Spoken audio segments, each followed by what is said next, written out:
had to get one more video in with the princess background because Chloe girl is still in her celebration era. I'm actually not gonna talk about loans today. What I really wanna talk about is the weirdest job I ever had. This was all the way back in 2006, fairly fresh out of high school, and I had just moved to the Nashville, Tennessee area because I was going to be a rock star. I'll tell more about that another time. But even a new rock star has to eat, right? So after I temper tantrumed my way out of a cooking job at the Outback, I stumbled upon a marketing company, or so they posed themselves to be, and I took that job. Now, when I say marketing company, this is fairly loose. Technically, what we were doing was marketing, but it was in the weirdest way possible. My role was to show up to the office in the morning, drink a bunch of coffee, wear some very ill-fitting Kohl's clothing, as we all do when we're young and getting into sales. And at the time, the Bell companies were merging with AT&T. In order to make that merger more sticky, the plan was to have representatives go into the AT&T cell phone stores, which were singular at the time, dress in the same colors as the people selling the cell phones, and while people were waiting in line, we casually would ask them about their home phone service. The idea was to make it so that existing customers would bundle their home phone with their cell phone plans. And in order to effectively do this, they would hire independent firms who would then hire people like myself to dress in the blue colors and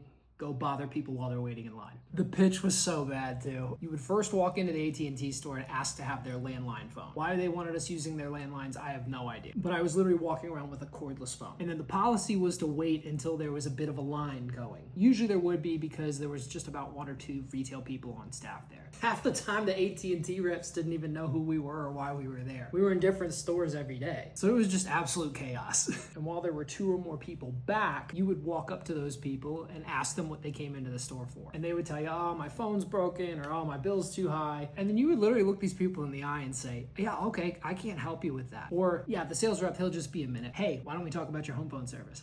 Madness. I feel like I'm smiling a lot as I film this, and a lot of it is just because it's a fond memory for me. Yes, it was weird. Yes, the morning meetings were high energy and everybody was over caffeinated. But the reality is, it was probably my first dip into true selling. My first sales job was as a Nextel phone sales associate, which dates me even further. Yes, the ones with the two-way radios. Chirp, chirp. But even though that was a commissioned role, it didn't really give me the bug for sales as a whole. This job, however, was something that you were selling to people that did not want it, didn't know you were offering it, and had no idea they were walking into the store for it that day. On top of it, the only contact with management I would have was the first meeting in the morning, where we would go over rebuttals and objection handlers and all the things that a sales team does. And then we would get all fired up and head to the stores to bug people. Now, I say bug people loosely because we did end up saving people money on their home phone service when people had landlines at the time, but there were big lessons to be learned back then that I actually took for granted. One was how to work independently. I had no supervision when I was in those stores. There were daily sales targets that they would put out there, but they were very loose. Ultimately, what I think was happening was that AT&T was hiring these firms as a shotgun blast to see if they could just upsell a service. But being 18, 19 years old and working independently, it's a very difficult thing to do.